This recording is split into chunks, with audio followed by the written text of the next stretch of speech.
بھارت کی جانب سے پھر پانی چھوڑے جانے پر دریا چناب میں پانی کی سطح میں مسلسل اضافہ۔ پیر محل میں ہیڈ سدھائی کو بچانے کے لیے دریا راوی کا حفاظتی بند توڑ دیا گیا۔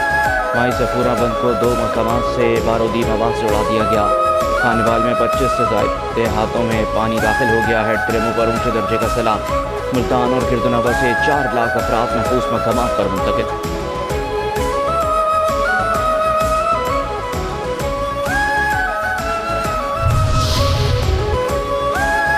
بھارت کا سفارتی سطح پر پھر رابطہ۔ دریائے ستلج میں سیلابی صورتحال سے آگاہ کر دیا۔ وزارت آبی وسائل نے انتباہی خط جاری کیا۔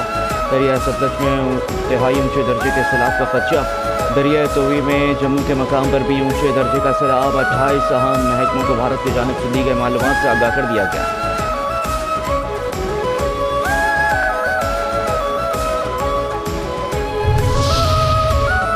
پنجاب کے سیلاب زدہ علاقوں میں پاک فوج اور سول انتظامیہ کا ریسکیو اور ریلیف آپریشن۔ سینکڑوں افراد کو محفوظ مقامات پر منتقل کر دیا گیا۔ ریسکیو ذرائع کے مطابق کھولوڑا پوائنٹ، ہسووالی، بتوانا، جھنگ اور ضلع چنیوٹ میں پاک فوج اور سول انتظامیہ متاثرین کی مدد میں مصروف۔ جوانوں نے کشتیوں کے ذریعے متعدد خاندانوں کو سیلابی پانی سے نکال کر محفوظ مقامات پر منتقل کیا۔ صوبائی وزیر ٹرانسپورٹ بلال اکبر خان کی منڈی بہاؤدین آمد۔ تحصیل پھالیا کے سیلاب سے متاثرہ علاقوں کا دورہ۔ متاثرین سے ملاقات، سہولیات کا جائزہ لیا۔ Government girls degree college Qadirabad میں قائم ویئر ہاؤس میں راشن کی پیکنگ، اسٹاک اور معیار کا معائنہ کیا۔ صوبائی وزیر نے سیلاب متاثرین میں راشن بیگز بھی تقسیم کیے۔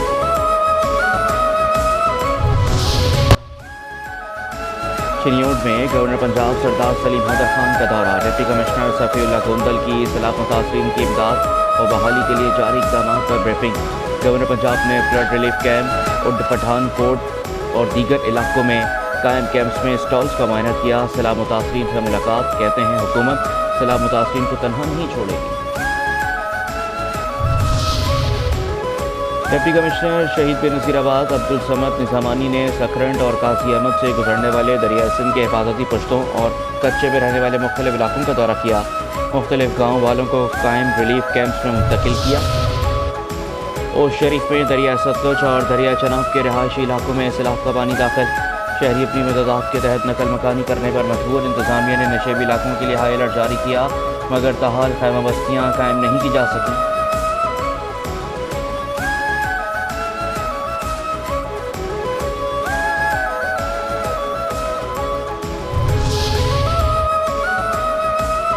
ڈپٹی کمشنر مٹیاری محمد یوسف شیخ کی ہدایت پر deputy director live stock Riyaz Ahmad لغاری کے دریائے سندھ کے بند اور کنارے پر رہائش پذیر مویشیوں کے مالکان سے ملاقات۔ ممکنہ سیلابی صورتحال میں احتیاطی تدابیر اختیار کرنے کے حوالے سے رہنمائی فراہم کی۔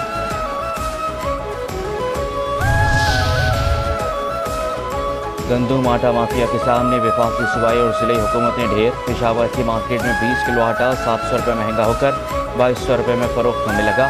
سرکاری محکمے اور ذمہ دار افسران کسی بھی جگہ نظر نہ آئے، نہ ذمہ داری لی اور نہ ہی گندم کی مارکیٹ میں سپلائی اور نرخوں کے تعین کے حوالے سے پالیسی مرتب کی۔ جعلی دودھ تیار کرنے والوں کا بڑا دھندا بے نقاب۔ ڈائریکٹر آپریشنز زبیر احمد اجاز کی سربراہی میں عارف روڈ کمیر میں جعلی دودھ بنانے والی فیکٹری پر چھاپا۔ 460 کلو ملک پاؤڈر، ناقابل سراغ اجزاء 48 لیٹر ویجیٹیبل گھی اور مشینری سب 300 لیٹر جعلی دودھ قبض کر دیا گیا۔ اور عید میلاد النبی کے حوالے سے فیصل آباد میں سیکیورٹی انتظامات کے سلسلے میں پولیس لائن کمپلیکس میں سی پی او صاحبزادہ بلال عمر کی جانب سے سیکیورٹی کا اہم اجلاس۔ سیکیورٹی انتظامات کا جائزہ۔ جلوسوں اور محافل میں کسی بھی قسم کی اسلحے کی نمائش، انتشاری گفتگو، وال چاکنگ کی پابندی پر سختی سے عمل درآمد کروانے کا فیصلہ۔